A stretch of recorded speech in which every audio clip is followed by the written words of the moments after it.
2. All right, so this will be nice and loud because Zumba is nice and loud. I'm actually going to go turn this down a little bit more. One reason I need the microphone is because we are live streaming, and we have a couple people who are live streaming, so hello live streaming. But if you would just give me one more minute, I'll adjust my sound level, and we will start.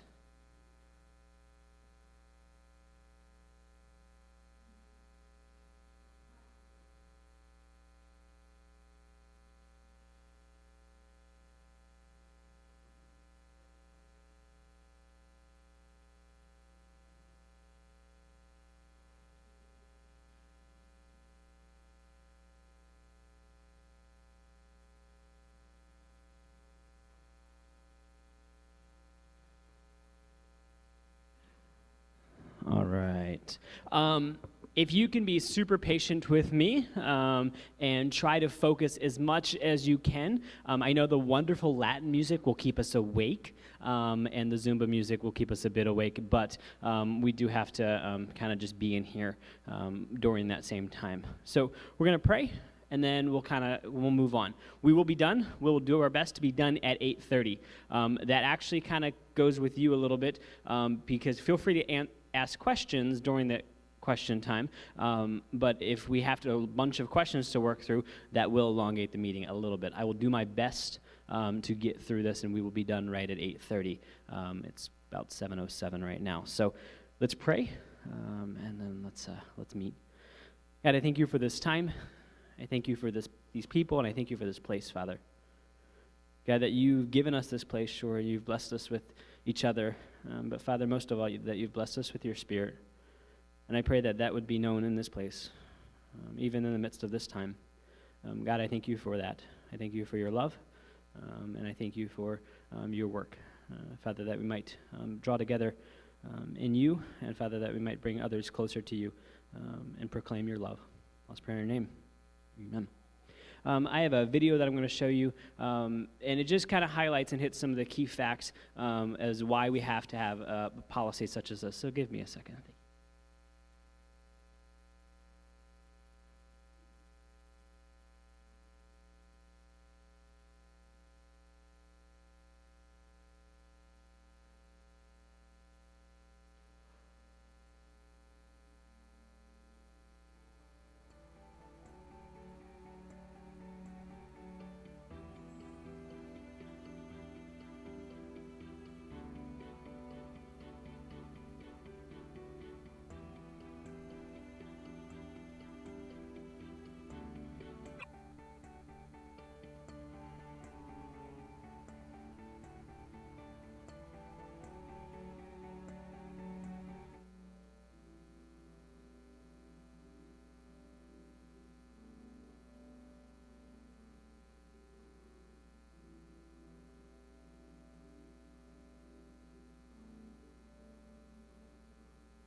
Our response to facts like that is safe sanctuaries.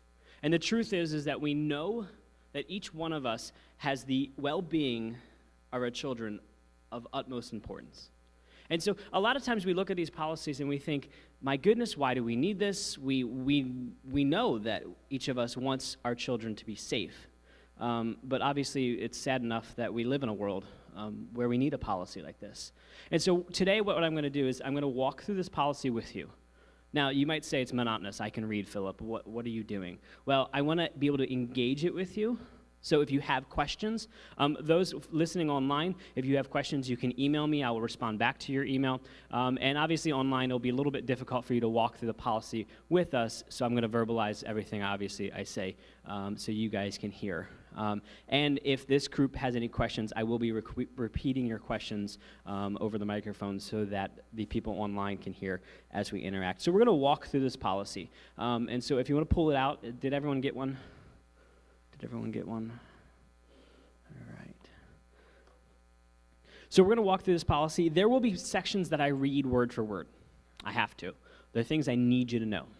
And there'll be sections that I run through rather quickly. That's because I trust that you can read it on your own time, and I trust you'll get the basic idea and the basic points across. There'll be things that I key in on that I stop and I have to explain because I really want you to understand it, a certain section or things like that. And so we're going to run through this policy. I do speak fast. I will try to slow myself down, but at the same time, I understand that you do have it in front of you. So follow along as much as you want, or you can just listen if you're an auditory learner. But obviously, we desire for our sanctuaries to be safe. For the places that we call our faith home, our place of worship, we want them to be safe, and we understand that. And so we institute a policy like this to protect our children, of course. It protects our children. We want them safe. We understand that. But also, you might not think about this, but this policy protects you, the volunteer, the servant leader. Because what happens is you have a job. Maybe you work at home. Maybe you don't work. Maybe you have a family life. Maybe your husband has a job. Whatever your situation is valuable to you. And the thing is that if an accusation is made against you and it's in a completely false claim, and there's nothing in place to protect you, the leader, then my goodness, it's a world of trouble, and it's something you don't want to have to deal with. And so as much as we understand that this policy is for the children, it is also for you, the leaders, as well. And so when we ask and we say, hey, safe sanctuaries, safe sanctuaries, safe sanctuaries, we're looking out for you as well as our children. We understand the children part. We get that. We love our children, and we love our community. But we also want to love on you guys and help protect you as well and look out for your well-being, because sometimes when we're serving, we sacrificially put ourselves in situations that can end up poorly. And we don't want to enable you to do that.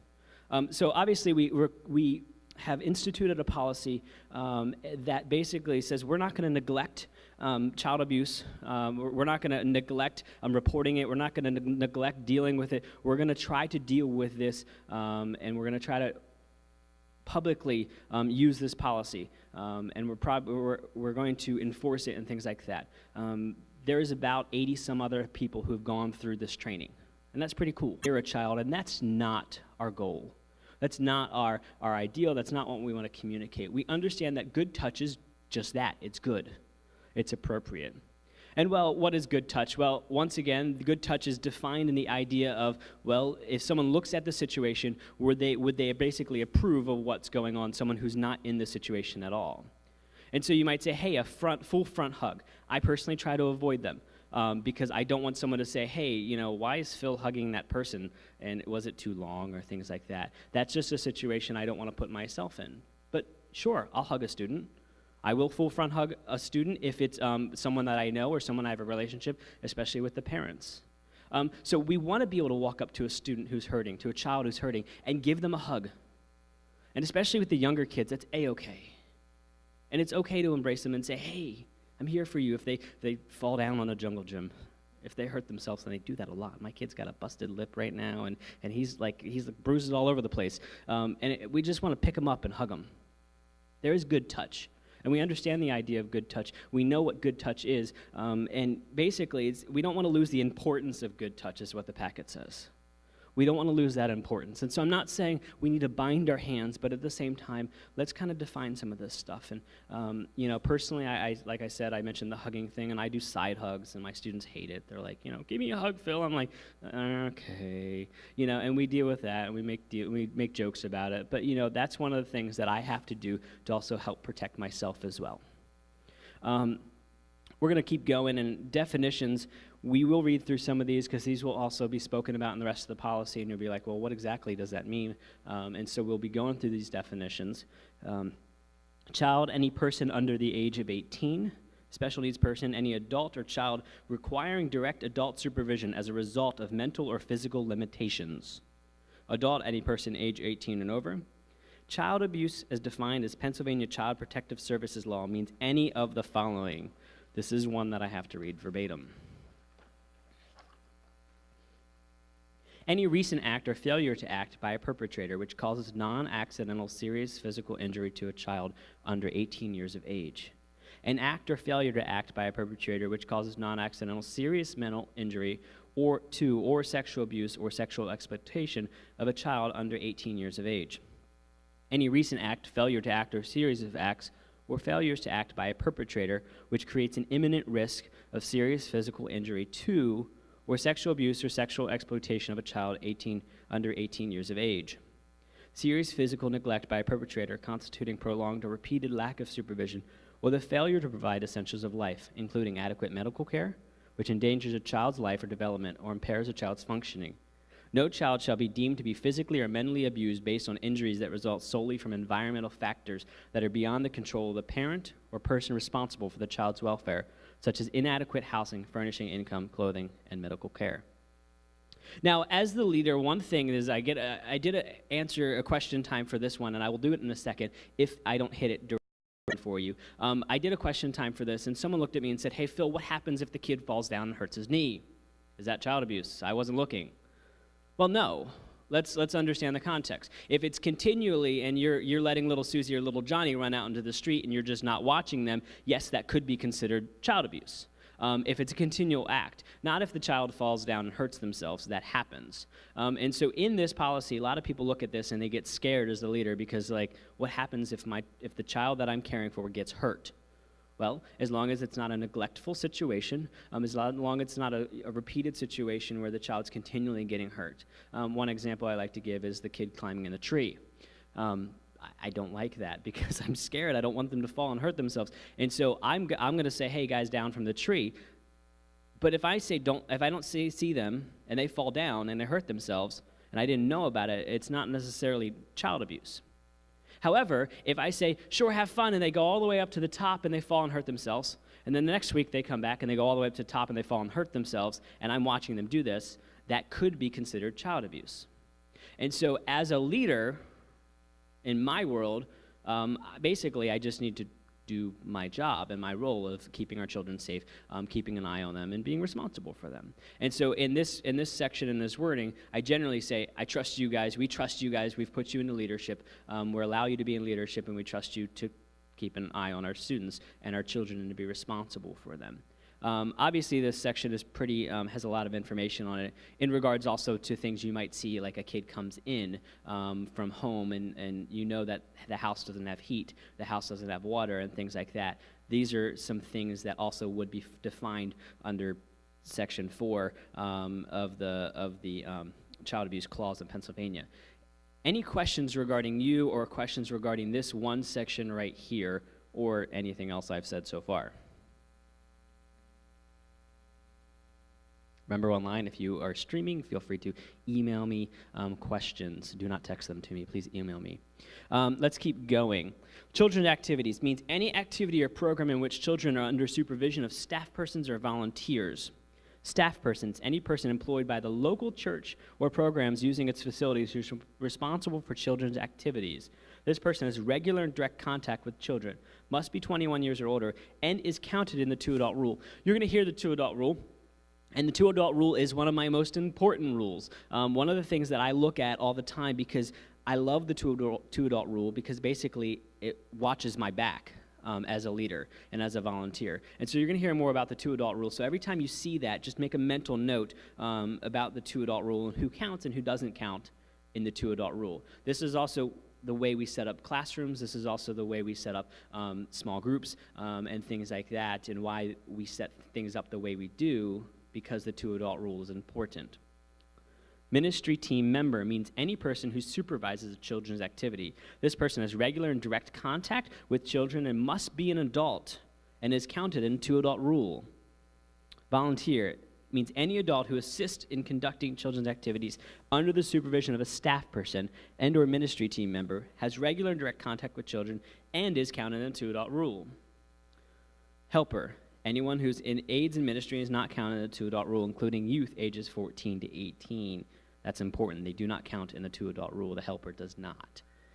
Staff person in charge of children's activity means the church employee responsible for the conduct of this activity. In the case of non-local church programs operating on church property, the duty of the staff person in charge of the children's activity shall be carried out by the non-local church lead staff or volunteer. So in the case of our Boy Scouts, it is our Boy Scout troop leaders and things like that who are responsible for this policy. And same thing for our Girls Daisy Scouts and other things and other activities that meet on our property.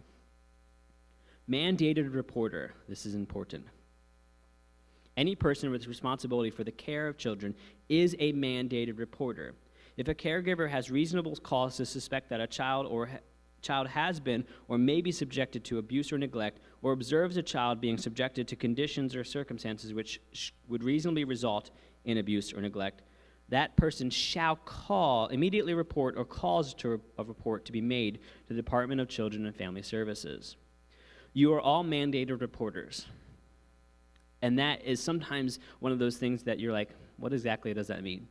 Well, a mandated reporter basically means if you suspect abuse, then you need to cause a report to be made. Now, you are more than welcome to call that number, 1-800-932-0313, and cause a report to be made. The majority of the time, my saying is I don't get paid enough to call that number, and so there is other people who are basically responsible for causing a report to be made. And so while it is important, if you feel free and you want to cause a report to be made, I would suggest, as it will talk about later, passing it up the food chain. So, as a mandated reporter, little Susie comes into the classroom, and you suspect you see cigarette burns. You see, you know that there is no heat at the home. You know that there's no cold water, hot water, or whatever. Then you're more than welcome to call that number. However, I would suggest talking to the person above you. And so whoever's the leader above you. In the children's ministry case, you're going to talk to Angela Hakes. In the student ministry case, you're going to talk to me. You can go directly to Pastor Larry as well. And so if you suspect it, you can cause a report to be made. And we'll continue to talk about what a mandated reporter is and your role in that. Any questions about the definitions? Identify yourself and think about whatever situation you often look at, and think about that situation. Kind of identify the people in the room. The teen helper, well, that's kind of in there, teen helper, they don't count in the 2-adult rule. Angela's walking down the hallway. She's obviously the director of children's ministries, and so she's the head person in charge. And so kind of as you think about your role and as you think about what you do and the situations you are in, hopefully you can identify some of these people as we continue on in your ministries and things you serve in. Screening for volunteer and compensated workers. The following procedure should reflect a commitment to provide protective care for all children. Some of this I will go quickly through because I can summarize it quickly enough, and you can continue reading if you want on your own time. Number 1, volunteer workers must be regular attendees of FUMC for at least 6 months or can provide verifiable regular attendance from a previous church by at least one member of the senior leadership and one other congregant. Well, I'm talking to a leader, and I wanted to recruit somebody on my team, and they didn't go to our church, and they literally just said, "Hey, Phil, I want to join your team." And I said, "Well, there's a problem. You don't know our program, and you don't know our people, and we don't know you." And one of the things is it is a safety net to kind of help so that we know our people, but it's more than just that. We want them to know who we are and what it means to connect, grow, serve, and go in the context of student ministries, in the context of children's ministry. And so it's very much, we say 6 months, and that's one of the things where you're like, that means the Saturday night service is just passing into that mark right about now. And so that means their first-time attendees are 6 months in right about now. And so that, it kind of does tie our hands a little bit, but that's to protect the church. The other thing that does is that also helps enable us to say, hey, not only do you know our program and you know our people, but we know that you're most likely going to be sticking around. because our children and our students need people who are going to be in their lives, not just come and go. And so we like people who are able to stick around and know our people and know our program is kind of just the saying that I say over and over again because it's important. There are things to go around that. You know, if someone comes in, has been serving in student ministries or children's ministry at their church for the past 10 years, let's work through that process a little bit. So there is a little bit leeway. However, this is important that people are involved for 6 months at least. Number 2, all volunteers and compensated workers must complete the following. Basically, it needs to, number A, it's been a long day for me, just to let you know, but number A, or letter A, basically we need them to complete a clearance and an application. The application and the clearance is basically, we keep a record of your information, and we keep it secure, and we will be talking about clearances in a little bit, and the majority of people are going to be switching to Track 1. We'll need everyone to switch to Track 1 clearances, and that is because it's a centralized database. Its turnaround is a day to 3 days instead of 6 to 8 weeks, which was the previous one. It's also $10 cheaper than the previous clearances, and it's just a better all-around clearance company, where before we were using the local and the state. Another thing about Track 1 clearances that I really like is Track 1 clearances do a national check. Because if someone moves in from New Jersey, Pennsylvania is not going to necessarily have a record. Well, New Jersey actually, yes. But other states in the nation, they won't necessarily have a record in Pennsylvania, so they could just come in here, sit in the pews for 6 months, and then we kind of know who they are, but then we won't have a good actual idea of who they are as far as that area. And so we are switching to Track 1, and we'll talk about clearances, and at the end I'll talk about who needs clearances. I have a list of all our clearances and when they've expired. We ask that you do clearances every 3 years. That has been that's actually not written into the policy because that was just changed, but we want clearances done every 3 years through Track 1. So we ask that you do basically, we have your information. We want to know who you are. We want to have a little bit of background information that's important for us. B says an interview, basically. So a leader is someone going to sit down with you, and they're going to talk with you. This process doesn't necessarily have to go in a certain order. It's good to go in the ABC order. However, if you have someone who's coming into your team and you know them and you're working with them, you've kind of already had that interview process in a form, in a fashion. But it's good to make sure you're hitting all of these and that we're not exposing ourselves as far as in a ministry sitting there with someone that we don't know who's working with our children. C, all persons working with children attend orientation training activities appropriate to the level of a volunteer or compensated worker. So as a leader, your head leader might say to you, hey, we want you to go to this training. We only really require 1 or 2 a year, maybe 1 a year, 1 every couple years. But part of that is required by your Safe Sanctuaries training. I ask of my student leaders, I say, hey, I offer 4 trainings a year, but I need you to go to at least 1 of them. And so we need to be offering training to keep them up to date as far as the way to work with children, to work with youth, and also to keep them aware of things. That's also one of the things about this training is that I've also just now required that it be redone every 3 years. Before that was an ambiguous, just kind of out there number, and now I'm asking that we redo it every 3 years because we've added something within that since the last time this policy was instituted. Number 3, applicants must sign a written acknowledgement stating they have received and reviewed a copy of the FUMC Child, Youth, and Worker Protection Policy. That is your check-in and your sign-in. So if you have not signed in, please sign in. That's saying that you basically have received this policy. If you do not approve of that, you're more than welcome to cross your name off. Number 4, all compensated workers shall be screened by a background check for the purpose of obtaining information regarding criminal history. Number 5, any adult member of the congregation, volunteer, or compensated worker has been convicted of a crime against child or violent crimes against another adult shall not provide service in any church-sponsored activity or program for the children or special needs persons. This policy can be reviewed and nullified by the senior leadership of the church on an individual basis. Those who have been convicted of either sexual or physical abuse can be forgiven for and cleansed of their sin. However, sin does have consequences, and while such persons may serve in certain other areas of ministry of FUMC, they will be prohibited from serving in the children and special needs ministries. So when we run your clearances and something pops up, one, we generally say, hey, if you can let us know what may or may not pop up, that's fine. We'll work with you on that. But if it's something under this guideline, we generally just say, I'm sorry, but you cannot work with children or those in special needs. And that's just the policy. Like I said, like it says in the policy, we can work on that on an individual basis. However, there's just, we understand that there's consequences to our actions. And this is one of those consequences.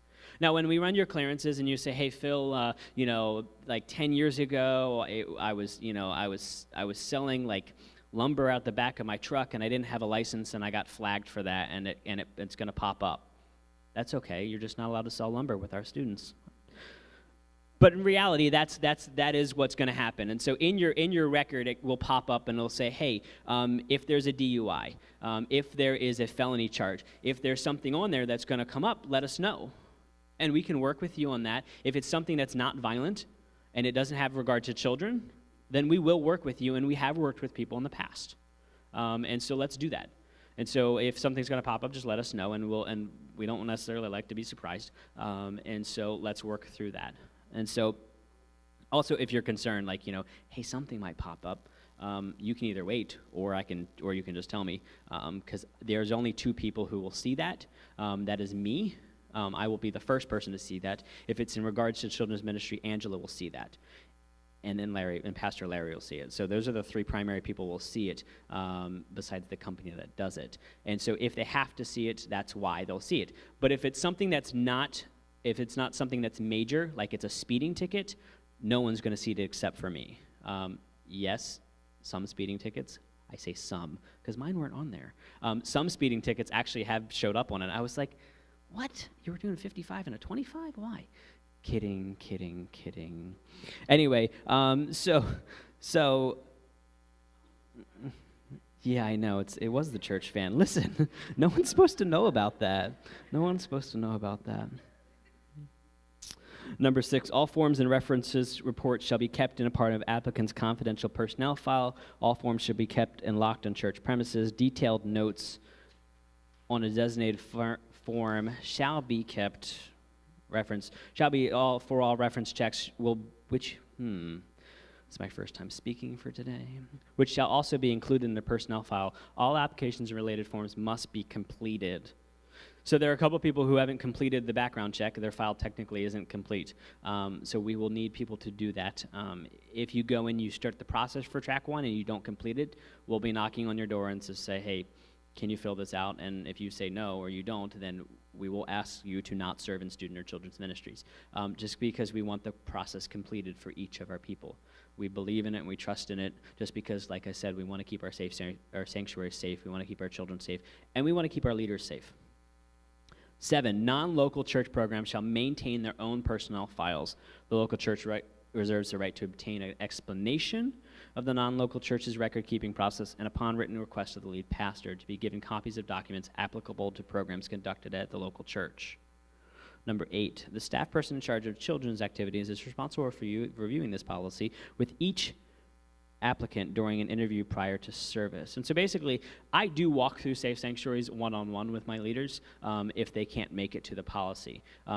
We do this every 2 years, and we will do it more often as if more leaders come on, if I end up doing 13 or 14 trainings a year. And that's fine. We can offer it more regularly.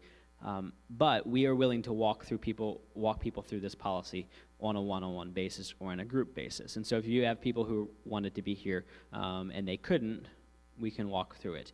The interaction part is very necessary and very crucial, just because we need to make sure that you understand it and that we have seen you with eyes on it, because just reading it and just throwing it aside is not going to do us any good. And so I appreciate you guys being here very much. So we're not done yet, sorry. But I do appreciate you guys being here very much, because it's needed that we all walk through this and we understand it. Let's keep going. Any questions, that last section, or anything we've gone over, maybe something has popped up? If you have a confidential question or something you want to ask me specifically, my email address is pallen@faithum.net. You can find it on faithum.net website or in the bulletin, or you can talk to me afterwards if you have a specific question that you don't want to ask in front of other people. General policies for supervision of caregivers. This is important because this one pretty much applies to all of us. There are two sections here. There are basically children's section and the adult section, or not adult section, sorry, the student section. Some of it is redundant. However, there are some minute things that are slightly changed in the adult section or student section versus the children's section. So we'll run through this. If you have questions for this section, I'm going to need you to ask it, just because it might be a question that somebody else might have in the room that they're just not willing to ask. So if you need clarification on something on this section, please feel free to ask me, either right now or afterwards, just because this is where the rubber meets the road. This is what we're actually going to ask you to do, and we need you to institute this type of stuff. Appropriate training is required for all staff leaders. Caregivers shall not engage in any physical abuse, emotional abuse, sexual abuse, or neglect. Every effort will be made to have a minimum of 2 unrelated adults working together with children. In a Bible study or similar teaching environment, it is acceptable to have individual classes, groups with only one adult caregiver, provided there are other adults present in the general area. This protects the children and the adults, as well as providing a safer situation in the event of an accident or emergency. I love this part of the policy, because little Susie or little Johnny can't look at me and point a finger at me and say, Philip did this, because I have somebody else in the room who's going to watch my back and who knows me and who trusts me as well. And so part of the policy I like because it helps me with that situation. But it also helps me if little Susie or Johnny falls down and hurts himself. And if it's only one person in the room, then what's going to happen? I'm going to abandon the rest of my students or the rest of my children, and I'm going to leave them to take care of that emergency. Club Fins, FSM, in my situation, I've had a couple emergencies where I have to contact a parent. We've had a chipped tooth, we've had cuts, we've had whatever, and I have to contact a parent. I had to leave the room completely. And so obviously there are other adults in the room who are going to help maintain the safety and security of the students or the children in that room. And so in that instance, the policy is great because it's gonna protect us. Now, it also says in here that it says 2 unrelated adults. That's super important. You may or may not know, but in the state of Pennsylvania, and maybe in other states, your husband and wife can't be forced to testify against each other. Same thing with related adults, my brothers and sisters and things like that. They can't be forced necessarily to testify against each other. Also, they could also collude together as well, and they could go in cahoots. Is that a word we say anymore? Anyway, so they could get together and they could make a story up or things like that. And so generally we say it has to be unrelated. So that puts me in a difficult spot all the time because it's my wife and I here, and it's late at night, and we have one student who hasn't been picked up yet because mom or dad was napping, and it happens. And the thing is that I can't say, hey, honey, just stick around with me because, hey, that's all right. No, I have to ask one of my other leaders to. Because she doesn't count in the 2-adult rule. So it's required that they be unrelated. And so that does cause challenges. But those are challenges that are healthy challenges that we work through because it does help keep us safe. It keeps us safe and it keeps our children safe. The other thing about this it says there are some situations where there might only be one adult in a room. That's okay. I've counseled students and haven't been the only adult in the room. What happens in that situation? Well, generally, I know that there is another adult in the general vicinity. That if I have to pop my head out of the classroom door, I'm going to yell, hey, Johnny hurt himself, can you come help, or whatever. So there's something called the roamer. And so the roamer is someone who's walking down the halls, who's going to check in occasionally, whether you know it or not, and they're going to see that everything's okay in your classroom, everything's going okay. Or it's someone you know where they're stationed and you can pop your head out and say, hey, what's going on? I need help in here. And so generally the roamer, the second adult who's not necessarily in the room is a good thing. And so sometimes in student or children ministry case, there will be someone in the hallway and you can say, hey, I need help in here. Or in my case, sometimes I'm the roamer, and that's why I actually don't always lead a small group. But in my case, in the student ministry case, we have multiple small groups meeting in the same wing. And so if need be, I can scream out to one of my other groups and say, hey, I need another adult in here, something's happening, or whatever.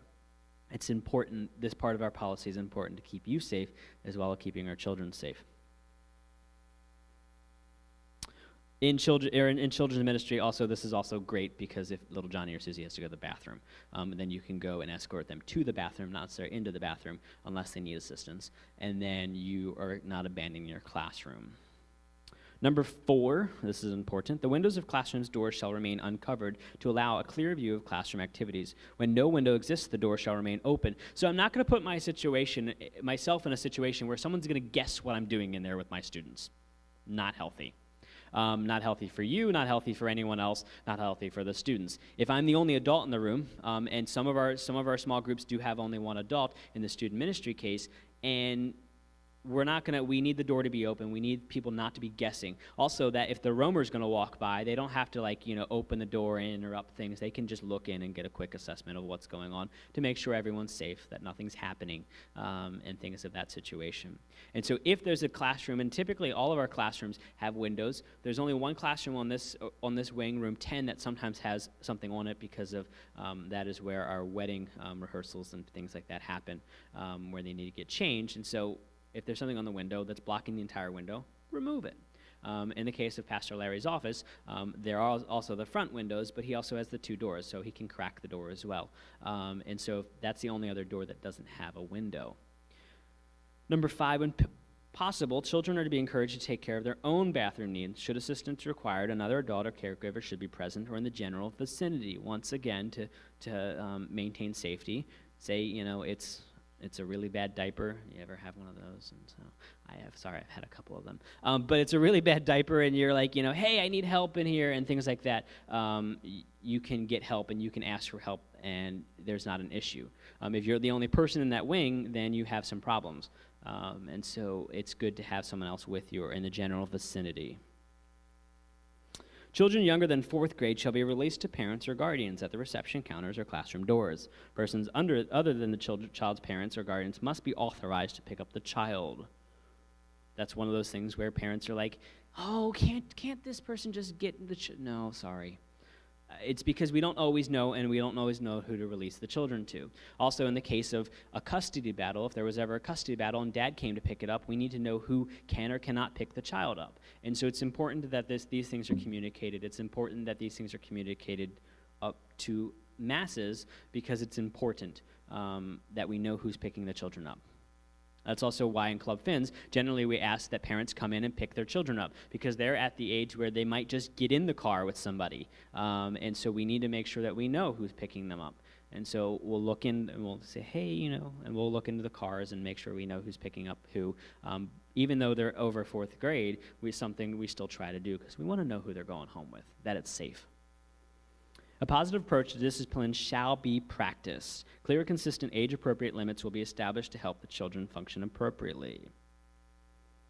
The pastor and or director of children's ministry must approve any activities that are held off-site. Parent or guardian permission shall be obtained, and there shall be a minimum of 2 adult caregivers present.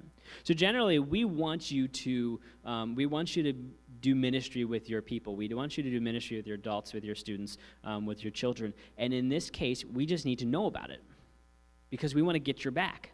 Say, you're off, in student ministry case, if we're going off to the movies somewhere, and I don't know about it, and something happens at that movie, then I can't get my leaders back. And so generally, it's a communication thing. We ask that you communicate what you're doing. And so in children's ministry, it's a little bit different, but generally, we want you to communicate what's going on in your classroom, not in your classroom, also off-site, things like that. The pastor and or director of children's ministry must approve any activity that are held off-site. I just read that, didn't I? Wonderful. Number 9, organized events on or off-site FUMC shall be staffed with a minimum ratio of 1 to 10 adult caregivers to child. Overnight events that are attended by children of both genders must be chaperoned by adult caregivers of both genders. You'll actually see an amendment to that policy coming out soon because the ratio of 10 to 1 is just kind of crazy because if you had 10 2-year-olds to 1 adult, it just might not be a good day for you. And so we want to make sure that things are safe, but the minimum ratio is 10 to 1. We understand the sanity issue, and we want you to stay sane as you're serving in your classrooms, you're serving in your student ministries, etc. And so 10 to 1 is the minimum. However, there will be an updated age-specific policy that will be put out. That was just recently put out and updated by the conference a couple months ago, I believe. 10, no child should be left unsupervised while attending your local church children's activity. So if you have to leave your classroom, get your second adult, whoever it might be. If it's someone roaming the hallway, if another classroom has a second adult and that second adult isn't in an emergency situation, grab them. Basically, we need to make sure that children aren't left unsupervised, because when little Johnny or Susie falls and hurts something, the parents are going to want to know why and what happened, and they're not necessarily going to be mad at you, but if you can't tell them the true story, then that won't be good. So we can't leave our children unsupervised. 11, no person shall supervise an age group unless he or she at least is 18 years of age or is older, and 18 years of age or older, and is 2 years older than the children being supervised. Long story short, we can't have our 18-year-olds helping with FSM, because that's basically 1 year away from, they just graduated last year, they can't be helping because those are all their friends. And so that's not a great leadership situation. So this does range more with our older students. However, our middle school students and our high school students aren't allowed to be in charge. If you look at the wording, it says to be supervise an age group. They can help. They can help lead a group, but they can't be in charge of a small group. In my case, I have some of my high schoolers helping lead small groups in my middle school ministry. They can't be the one like go and say, "Hey, let's go to the movies tonight," and they're the only person there, because that's not safe. And so they're not allowed to supervise. Number 12. Accurate participation records shall be maintained for all children's activity. At a minimum of these records shall be list and date, the hours of activity, its location, the names of the children participating, including whether or not they were dismissed early, and the times of such dismissals, and the names of the adults involved directly in the activity and the other supervisions on site that day. Long story short, we need to know who was there. This is also one of those things that I kind of key in on for you guys, because little Johnny comes in and says, "Hey, that's my little Johnny voice. Hey, so-and-so did such and such." Well, if so-and-so and such weren't on the roster that day, and we keep attendance, and then there's no basis to that claim. And so this protects you, the leader, as well as it protects the children. So if there's an accusation one way or the other, if little Johnny is accusing an adult, or an adult saying this happened with a student and the student wasn't even there. We've had issues where I've had to check attendance before because something happened. They're like, "Hey, this and this." I'm like, not true, because this person actually wasn't there that night. And so it's important to keep accurate attendance. It's also important to say, "Oh, well, little Johnny left early," or things like that, because we need to know, in my case, student ministries, if someone's leaving early, are they leaving with their parent, or are they just going out and having a good time and got picked up by their best friend? I don't know. So I need to know why they're leaving at 8 o'clock instead of 8:30 for FSM's case, and things like that. And so we need to keep good attendance records so that we know what's going on. Every classroom in most events should have an attendance system, some sort of system that's put in place by their leaders. Angela, I believe, has one. I do have one as well. Praise Kids has one.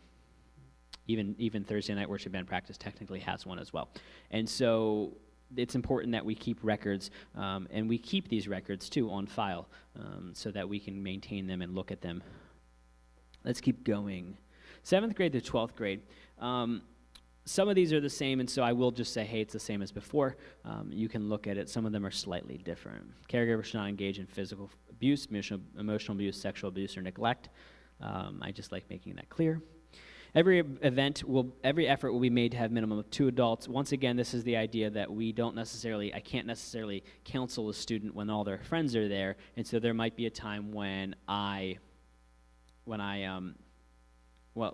have to have just one other student in the room. And so in the case of, say, if it's during a work day and I know Diane's in the office, I'll let Diane know that I'm counseling a student in my office. I did skip over questions for the last one, and that's what I noticed. And so let me go back for the last section, questions for dealing in children's ministry, the 1 through 12. Doors open, windows not covered, background clearance is needed, helper. Kim, what's up?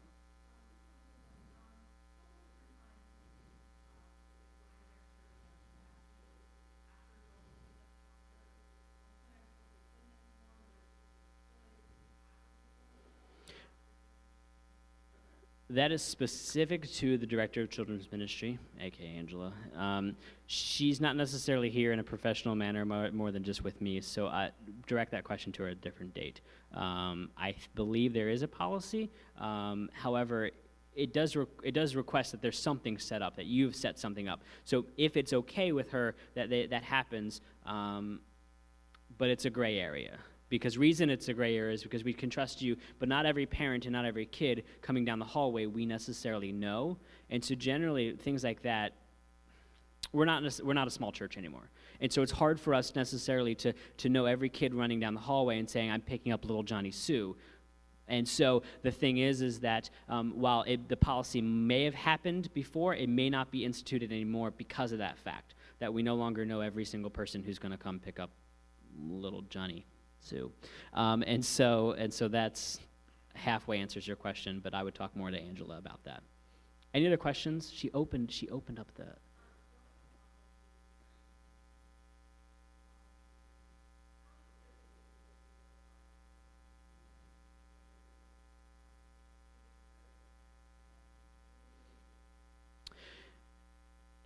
In regards to that, and Angela and I have had some conversations, and the previous director of children's ministry and I helped actually form this policy. With a helper who's a parent helper, helping once every 4 to 8 weeks or things like that, no. Generally, we require that the majority of the people are Safe Sanctuary cleared and have clearances. However, I've told different staff members this. Basically, there needs to be someone in charge in the room who is completely cleared and have all their clearances, everything. And the person who's not completely clear shouldn't be left in charge. They just basically should be watched. Not necessarily watched like a hawk, but we don't necessarily put them in charge of things like that. And so they're more than welcome to help on occasion, and that's fine. But if they are going to be a regular helper, we do ask that they do this policy and they do clearances. So once every 4 to 8 weeks, yes. I do the same thing as well. As I have parent helpers. Mine's a little bit grayer, and so my parent helpers, I make them do clearances, and I walk through the basics of the policy with them. But they're never going to be out of sight from another Safe Sanctuary trained leader. Is the language and the things that we use when we're talking about that. Questions? Other questions? Okay. Mm-hmm.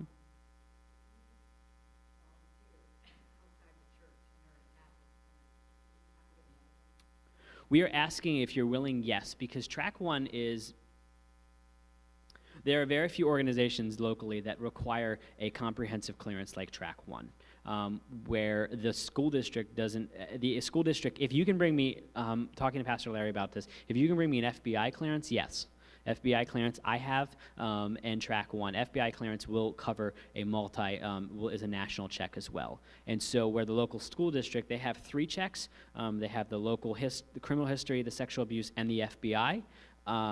And however, they don't require you to re-up that. I do.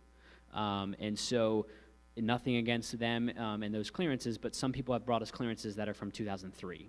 And I'm sorry, I would prefer that they be redone. We are willing to, we have also budgeted for that as well. And so if it's a financial issue, we'll pay for it. That is not an issue. And this one, track 1, it's about 8 pieces of information. If you've ever filled out the last 2, it's 28 pieces of information or some odd number, and it takes 6 to 8 weeks. And so generally we prefer the track 1 clearance. Not only is it more comprehensive, but it's just a better all-around clearance, and it's easier to handle for us because we maintain the records. Okay. Through track 1? Whatever, if they've done it and it's through an agency that I can look up and I can look at it, I prefer track 1 and FBI is my language. However, if there's something you can bring to me that says, hey, they've done XYZ, then sure, let's keep it on file. No, I can appreciate that. I can appreciate that. Any other questions? Sorry, online people, I forgot to repeat those questions, but I hope you understood the basic gist of those. Let's keep going into 7th to 12th graders. Number 3 is the 1-to-10 ratio. Number 4, overnight events that are attended by youth of both genders must be chaperoned by adult caregivers of both genders. Number 5, a positive approach to discipline shall be practiced. Clear, consistent, age-appropriate limits shall be established. Number 6, it recognizes certain counseling situations. Once again, this is the idea of having more than one adult in a room. Basically, if you have to be alone with a student, one tip I do, or trick I do, if it's a student I don't know, that's a big thing for me. Is if it's a student I don't know at all, and I don't know their personality, I don't know their history at all, I don't necessarily want to be alone in a room with them. Not that I don't trust them, it's just that I don't want to put myself in that situation. And so one thing I'll do is I'll stand halfway in the door and halfway out the door. If they're just hanging out in the room, I'll just make myself visible to other people. And so that's where other people can see me. If I have to be alone, if I'm waiting for a student to get done after small group, or there's 1 or 2 students in a room and they're talking after small group for me, and we're just hanging out, and they're fine where they are and they're safe, and I'm not leading anything, I'll just hang out either right outside the door, kind of in the hallway, or like right in the doorway, just so that anyone walking by can say, hey, there's Phil, all right, everything's okay, everything's copacetic. That is me being ultra protective of myself, but at the end of the day, if a false accusation is made against me, it's my job. It's my future. It's a lot of things all being challenged, and I don't want to have to deal with that. And the same for you as well. I'm not trying to scare you. We want to be understood about this and have an understanding about this and be real about this. Let's keep going. For camps, retreats, or similar activities, 2 adult caregivers shall work as a team when, if not possible, to have 2 adults in the same sleeping room. The team approach shall be encouraged and coordinated by the supervisory staff person. Number 8, supervisory staff person shall be aware and responsible for such activities. Any questions about that section or previous questions? Anything other previous sections? The next 2 sections, you're going to say, well, why do we need to know this? One of the benefits, though, is that knowing these next 2 sections will help to know how the church will respond, how the church staff will respond, how the church leadership will respond. I know Pastor Larry knows this information, and he knows it very well, and so if there ever is an issue or incident, this is how we'll respond. And so I want you to know that. It's an accountability thing, sure, but I want you to feel comforted a little bit about what direction we'll take if suspected abuse or neglect has been made.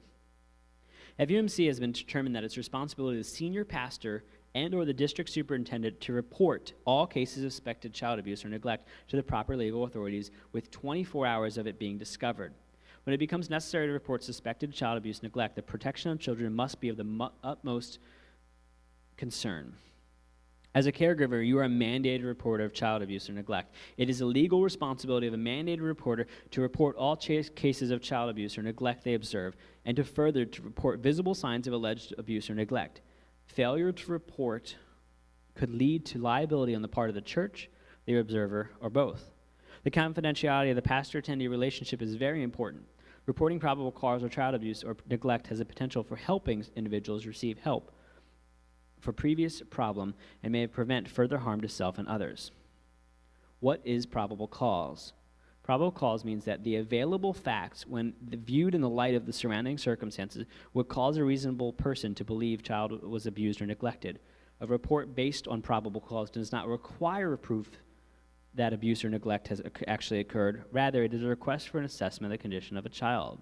So if little Johnny Sue walks into your classroom, and like I said, they have no hot water, they have cigarette burns or whatever, and there's repeated issues, you don't have to have the physical evidence of things like this. It is not a requirement for you to go investigate. That is not your role. That is not my role. And so in these cases, you are going to have probable cause. You're going to cause a report to be made. And you're going to basically, like I said before, pass it up to the next person ahead and say, hey, Angela, I was concerned about this. Or, hey, Pastor Larry, I was concerned about this. And they will respond, guaranteed. And we have responded in the past, and we've dealt with things. And so this is a policy that we take very seriously. Because we believe children are our most important concern, FUMC has adopted the following guideline for reporting suspected abuse. Upon observing or suspecting abuse, the caregiver shall immediately do the following. Make sure the child's safety and comfort is secured. Make sure the suspected abuser is safely away from the children. Report the abuse or neglect promptly to the pastor or director of children's ministry and or the pastor or leader of student ministries. To preserve confidentiality, it's important to discuss this incident initially only with those individuals.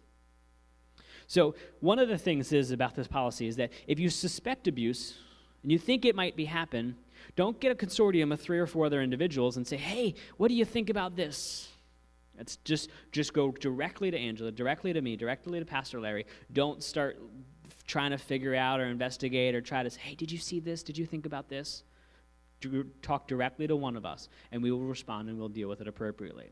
You're causing a report to be made, not necessarily going and calling that 1-800 number right away, and if we feel that there needs to. The other thing with this is that not every case of suspected abuse is actually abuse. And even if you call that number, they will actually ask you certain questions telling you whether it's actually a case of abuse or not. And so not every case is an actual verifiable have to go and be prosecuted or investigated case. And so that's one of the reasons why you're going to want to continue talking with the leaders about it, because it may or may not fall under those guidelines. And so that is important. Response of FUMC. FUMC primary function is responding to allegations of sexual abuse and neglect, or to attempt to provide pastoral care to all who are affected, or to attempt to ensure the safety and protection of persons who has been or may be harmed, to seek healing by providing pastoral care and or the other needed assistance to all who are affected, and to the extent possible to respect the privacy and rights of the parties involved in the confidentiality of communications. If Faith United Methodist Church receives an allegation of child neglect or abuse, the pastors will respond with the utmost concern for the victim, the parent, or other party making such an allegation. The accused will be treated with dignity and support. Without clear and convincing evidence to the contrary, Faith UMC will assume that such complaints are made in good faith. Persons making such complaints should have no doubt that Faith UMC takes them seriously and will take appropriate action. It's very important for you to feel this and understand this. If you suspect it, we're not going to call you the bad guy. Do not be utmost concerned, well, what's going to happen to the family? That is an important question. And that's an important question for our pastoral staff and for our leaders to maintain and try to work through. It is not your job to maintain and work through that process. And so don't worry that you're going to be victimized. That's not true. Don't worry that you know, what's going to happen to this or that. Don't start asking those questions, because then eventually you'll scare yourself into not saying anything to anyone. And that's not what we want to do. And so if you suspect something, bring it to us. We will keep everyone confidential. We'll keep it confidential completely. We will also investigate and look into it. And we'll try to figure out what's best for everyone involved. Everyone. The child, you, the person being accused, the families. And we will do that, and we are serious about that completely. If an alleged abuser contacts the church officials about a complaint, Faith UMC personnel may confirm that they've received such a complaint only if they are certain the alleged abuser already knows this. They should avoid discussing the allegations or making any further comments until the proper authorities have an opportunity to conduct their investigation. They should not identify the alleged victims or complaint during an investigation. If the media or other parties contact a church official about pending allegations of child abuse, they should be referred to the pastor. Only the pastor or his designee shall make comments about the allegation. Long story short, if there is something that you've suspected, or even if it's an actual case, and we're going through the process and you're involved, and someone walks up to you and says, hey, did you hear? Hey, this. Your job is to not necessarily ignore them, but not to A, respond or comment, and if they ask you questions directly, refer them to Pastor Larry or even the district superintendent. And so the thing is that your job is to not respond, and that is very important, because people have questions. If something happens, they will have questions, and they'll most likely all be inappropriate, they'll most likely all cross lines, and they all will not be constructive at all. Oftentimes we do more harms with all these questions and all this and trying to assume what happened. And so the best thing to do is point them directly to someone who can actually respond to them. That's not you, and typically that's not even me. And so I will say, go to Pastor Larry. And my joke about that is that I don't get paid enough to deal with that. Really, I don't. And that's not, and you neither do you. And so the thing is that as a leader, as a servant, we want to protect you. We want to protect your environment. We want to protect what you do. And so if something were to happen, It is not your responsibility to, like I said, investigate. It's also not your responsibility to respond to it. If some people are coming up to you and they're saying, hey, what about this, what about that? Pass them up to Pastor Larry. Pass them up to me. Pass them up to Angela. That is important. Responsibilities of the Faith UMC pastoral staff. In accordance with the church position, the child abuse and neglect shall not be tolerated. The pastoral staff shall do the following. Take all allegations of child abuse or neglect seriously.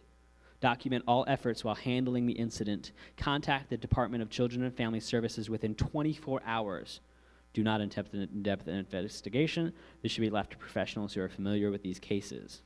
Report the incident immediately to church insurance company and attorney. Do not try to handle this without professional outside assistance. Notify the parent or guardians. Do not confront the accused until the safety of the child or special needs person is secured. Do not prejudge the situation, but take allegations seriously and reach out to the victim and the victim's family. Showing care and support will help to prevent further hurt. Extend whatever pastoral resources are needed. Remember, the care and safety of the victim are the first priority. Treat the accused with dignity and support. If the accused is a caregiver, that person should be relieved temporarily of his or her duties until the investigation is finished. Use the text of a prepared public statement to answer the press and to convey news to the congregation. Be careful to safeguard the privacy and confidentiality of all involved. So, I love number 1. It says we'll take it seriously, and that's very true. And so one of the things is that as a mandated reporter, it is your responsibility to report what you see, and we will respond accordingly, and we will take it seriously. Any questions about that section or the previous section?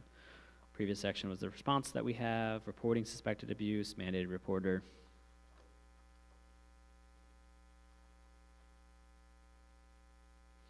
All right, cyber safety. This is an update. This is the guideline. This is not necessarily a requirement, and I want to express that clearly. The internet and portable devices allow people to stay in contact. But the problem is that oftentimes we're in contact with everyone. That, in my case, sometimes I'm in contact with students through Facebook, through Twitter, and things like that, and through social networking and through the computer. And so we need to have something like this in place because not everyone's going to have a hard line where they're going to say, hey, my ministry and my personal life won't necessarily mix. But at the same time, this is a guideline. It's not saying, hey, we're climbing into your computer and we're gonna wreak havoc on your social networking skills or whatever. So, first off, never post easily identifiable information online. If you communicate by email, do not use the broadcast button email. Use the BCC option. Long story short, if you are communicating via online email, or if you're transmitting something over the web, such as a photo or things like that, you don't want people to say, hey, this is little Johnny Sue if it's in regards to children's ministry, or hey, meet me here, do this, do that in regards to children's ministry. Now, in student ministry is a little bit different in regards to our publicity and things like that, but in children's ministry, we want to be one of specific because the children can't necessarily defend themselves in any way, shape, or form. And so if you're having an event, don't be careful about how you publicize it and what you say about it. If it's going to be you and one other leader and you're going to tell everyone in the world where exactly you're at, that could be a dangerous situation. So be careful about what you communicate and how you communicate. It says number 3 says limit what is communicated in electronic prayer requests when placing a child, youth, or vulnerable adult on the electronic prayer list, considering using only first names. If someone must know the last name and the mailing address of the individual, have her or him call the office or designated contact person. Limit individual communications with children, youth, and vulnerable adults. Conduct any communications in a professional manner. Even though you may be sounding board for a person having a bad day, the reverse is not always true. Save all communications with your children, youth, and vulnerable adults. An electronic paper trail can be important. I have every single text message that every single student has ever sent me in the past 6 years that I've been here. Prior to that, I'm not sure if texting existed. Anyway, but no, seriously though, I keep a paper trail. And I figure out how to save that. I've had some awkward conversations with student via Facebook, and there's a record of that. I do actually a screenshot of that, so I can still delete the message if I want to, because I want to be able to be above reproach. The Bible talks about being above the appearance of evil, and we want to make sure that's needed, or not needed. We want to make sure that we're doing that. So if somebody comes to you and says, "Hi, why were you talking to my son or daughter at 10 o'clock at night? What were you so talking about?" Well, you probably shouldn't have been talking to them at 10 o'clock at night. But second of all, this is what we've been doing. I've never seen that before.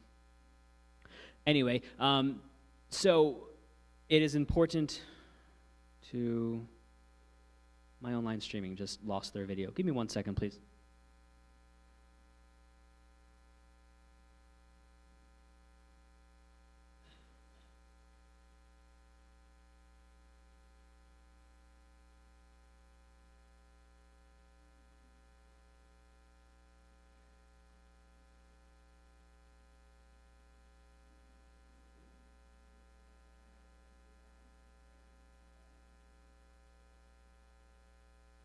All right. So if you're still streaming with us online and it's still working, hi. Sorry about that. If it's not working, then this is a moot point. So anyway, let's keep going. Basically, keep an electronic record. If you're having conversations with students or if you're having conversations with people online, even in regards to vulnerable adults, or if it's in regards to children or youth, keep a record of things like that. It's important. If someone were to come back to you and say, hey, there's an inappropriate conversation being had, you can hopefully show them what that conversation was and how inappropriate or hopefully not inappropriate it was.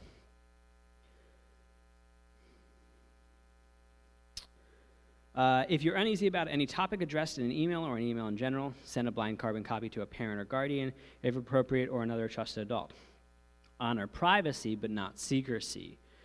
Generally, if a student comes to me or someone comes to me with something that's sensitive, that's one of those things where, you know, hey, it's one of those things that I'm not so sure whether or not I should be the only one to know. I will make sure I'm not the only one to know. And I'm not saying I will go as far as saying, you know, hey, things like self-harm and things like that. But it's even closer, you know, even if it's just something that's slightly sensitive, I'll make sure someone else knows, either Pastor Larry if it's something that's sensitive, or I'll make sure the parent knows, first and foremost, if it's something that's dangerous or things like that. So we need to make sure that we're completely open and honest with everyone involved. Privacy, not necessarily secrecy. One of my things with my students is if they're sitting down with me and it's a counseling situation, I'm going to say, hey, this can't be our best kept secret. This can't be our best kept secret, whatever they might be saying to me. So if it's something regarding self-harm, or if it's something that's borderline even like that, or even close to that, I'm going to let them know that, hey, this can't be my secret to hold. We need to talk about this more with other people. And then I start listing off things, primarily their parents. And that is important. Privacy, not secrecy. Limit individuals. It's also number 4, if abuse is divulged electronically, follow standard reporting procedures. This is important as well, as sometimes a student or somebody might contact you and you need to be able to reply, and then you also need to take it seriously. There have been several cases where I have contacted either A, parents, or B, guidance counselors because of something I've seen on Facebook. Not even something like it was said to me. It was because of something I saw on Facebook that I felt needed to be reported, and I did. Because that was important, and that is as much as my right as anything else as a mandated reporter. Safety measures for sharing photos electronically. Consider obtaining copyrights for any photo or posted directly on a ministry website or shared electronically. Keep in mind that copyright laws are not necessarily universal and can get rather complicated. When posting photos, refrain from using names and never use last names or identifiable information. Check photos for vulnerable, compromising situations and to make sure they uphold your mission. Check to make sure name tags are not distinguishable. Obtain additional permission to use photos elsewhere. Generally with this is that, especially this is very important children's ministry, because generally it's up to the parent. Now in student and youth ministries and Club Fins basically in FSM, it is a very blurry line because in social media they post photos rather freely, and hopefully they've gotten parental permission to be on that site or things like that. So that is a blurry line. But generally, in children's ministry, they are not on social media, and so their parents haven't necessarily given them permission to have them be on social media. And so in regards to children's ministry, we can't put a giant face of a kid whose parent might not want their giant face to be on, say, whatever it may or may not be. Now, this is a very blurry area because we take lots of pictures, and we post pictures regularly. And so generally, we know that there's a camera present at pretty much everything we do, and there may or may not, your picture may or may not be taken and posted. However, so that is a blurry area, but I've had parents come to me and say, hey, Phil, can you not post a picture of my child on Facebook? And I said, sure, and I didn't. And there's also a general release that I have my kids sign, and it's a general release if we're going on events, and it says on there that I give the right to take your picture. That's what it says in my general release on the back page. And so I have put that into events, things that I have permission slips for.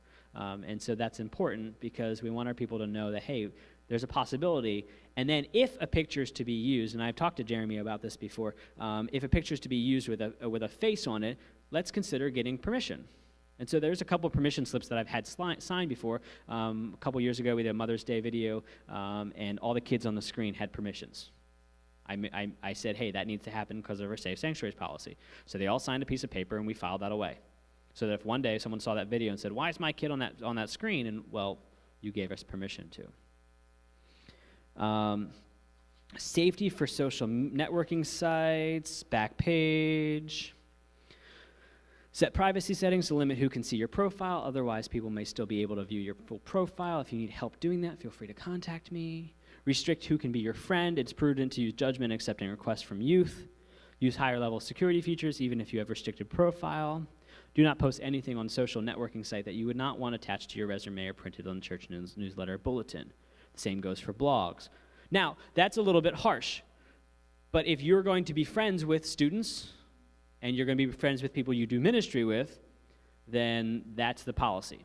And it's not like we're trying to crawl inside your computer, but at the same time, there's nothing on my Facebook profile that I wouldn't have my kids read or see, and there's nothing on there that I would be ashamed of them seeing. And so that is basically the same goes for blogs, the same goes for everything that we do.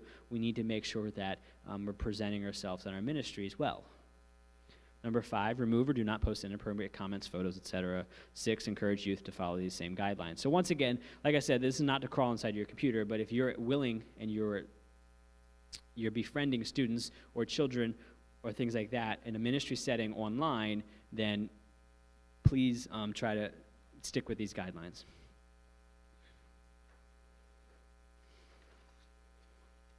Any questions regarding that section or the previous section, the response of the church or the cybersecurity and safety? Surprisingly enough, that Facebook just changed again, and most likely some of your pages are most likely public. And so keep that in mind if you want to check your settings. If you have Facebook, it's possible that your entire profile or some of your posts are being public, and so you're more than welcome to check that, or if you need help with that, I can help you with that as well. But Facebook likes doing that sometimes. Commonly asked questions. Is a criminal background check really necessary? Yes. Who needs to submit a FUMC Child's and Youth Workers application and permission to obtain background check form? Basically, that is done by implication of you checking the box on track 1 or you giving us your forms. And so that is already pretty much done. You're giving us permission to use those when you give them over to us or when you fill that out. Once I complete and sign these forms, to whom do I give them to? Basically, your leader. I'm concerned about confidentiality and privacy issues. Who will see my application, and more importantly, who will see the results of my background check? I went over that once before, but basically, I will see it. If there's an issue, Pastor Larry might see it, depending on how bad the issue is. Like I said, speeding tickets not necessarily going to go up to Pastor Larry unless there's 7 of them. Then we might say, hey, you're not allowed to drive students. Or if it's something silly, like, you're selling magazines out of the back of your car, then maybe when we talk about, obeying the laws in student ministry, we might say, you're going to sit out that lesson. Okay, not really. But, we will define it specifically for you if there's an issue with your background clearance. We'll define that for you. And we actually haven't had an issue with that. Like I said, I've had some people flag on some random stuff and talked about it and dealt with it, and that's fine. And so if you're concerned, please see me. We'll work through that. I'm not presently involved in any church volunteer work that involves young people. Should I submit an application and give permission for a background check? Basically, you're here already, and so we appreciate you, and I would like everybody in our church to be Safe Sanctuary certified. I think it would be beneficial. So, yes, please do. What is the U.S. Criminal Record Indicator database search? That's a little bit outdated, but that is basically the record database that we search through. Track 1, I'm not sure if they use it anymore, but that is the record criminal database. It will check everyone's records. Let's keep going. Why do I have to list my social security number? That is in regards to the form. Well, that's because that's how we find out who you are and things like that. What criteria from the background check will determine whether or not someone is approved for volunteer work? Who makes that decision? As talked about earlier, it is ultimately up to Pastor Larry and the head leadership of the church. If somebody responds back, though, with a violent crime against another human being, against children, or a sexual crime against another human being or children, they're not allowed to work with students or youth. That is pretty clear. However, there is an individual basis, and no matter what, Pastor Larry will be able to decide that. Go to the last page, please, unless you have any questions about that section, the FAQs. Previous groups actually haven't looked at this accident report, and I wanted to include it this time because I've had to fill it out a lot lately, and I don't know why. I'm tired of people getting hurt. But I want to walk you through this form real quick, just in case you ever need to fill this out, because it's not just Angela's job to fill this out. The primary person actually who has to help fill this out will be whoever witnessed the accident. And so it's important that everyone is aware and just notice this is the format of this form so that they can understand. Because I've had a couple instances where I've had to fill one out, and some of these questions were kind of hard to answer because we didn't understand everything that went on. And so I want you to be aware of what we ask of when it's time to fill out an accident report. Date of accident, time of accident, people injured, the address of the child or youth, telephone numbers, name of parent or guardian spouse, how were parents or guardians notified of the accident, location of the accident, name of person who witnessed the accident, describe the accident, giving as much detail as possible. Describe the measures taken in response to the accident. Describe the physical conditions at the time the accident occurred, number of children, adult present, equipment being used, etc. This is one of those cases where we want to make sure that, one, Safe Sanctuaries policy was being enforced. If there's like 27 kids in a room and 2 adults, well, you just kind of blew the 1-to-10 ratio out, and that's not good, and maybe there wasn't even 2 adults in the room. And so these are issues that we need to address, because if it's a continual thing, then there's a larger problem at hand. If it happened once or twice, then maybe that's not necessarily okay, but in this case, it's not a big deal. But if a kid gets seriously injured because of our negligence, that's not good. And so we want to make sure that we're aware of what's going on. I had a kid get hurt at Club Fins. We were playing a game, and she fell down, and she chipped her tooth. Awful. But I had adults all over the place. It couldn't have really been prevented. She was a mess, but one of my adults came out, filled the form out, let's work through it. I signed it, and I talked to the parent. The parents actually submitted the form to their insurance company, too, because the insurance company typically will request something like that, too, if it is that bad. And so these forms are important. It's important to get enough clear information. And what I say by that is that when that girl chipped her tooth, I had 5 different people saying 5 different things to me. And I was like, who's right? Because I wasn't actually watching, because I was leading a game. And so I had to sift through information and figure out what actually happened. Was it actually 40 kids in the room, or was it 47 kids in the room? It was actually 39 kids. And so it's important to get as much accurate information on this as well. These are made available. They're in the office. I have copies of them. Everyone else now has one copy of them. And I'm sure Angela can make copies of them and make them available in the children's wing as well. Any questions about this, the FAQs, anything whatsoever? And I have 5 minutes to spare to do clearances with you guys. Yes, please. Yes?